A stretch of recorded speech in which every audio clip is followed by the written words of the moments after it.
যে আপনার ছেলে গান বাজাচ্ছে বা তাকে যে গান বাজায় তাকে যদি বলা হয় তুমি কেন গান বাজাচ্ছ, সে আরো রিরি করে উঠছে, খেপে যাচ্ছে, আরে গান বাজাবো তো কি হলো। তাকে মানা করতে যে আরো আমাদের ক্ষতি। সুবহানাল্লাহ।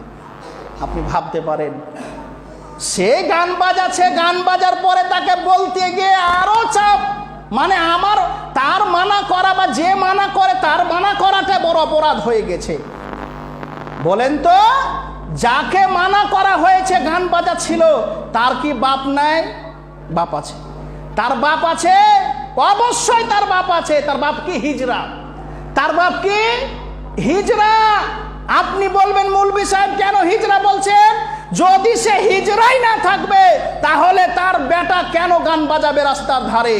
যদি সে হিজড়াই না থাকবে তাহলে তার বেটা কেন রাস্তার ধারে গান বাজাবে? আপনি হিজড়ার মতন শুনছেন।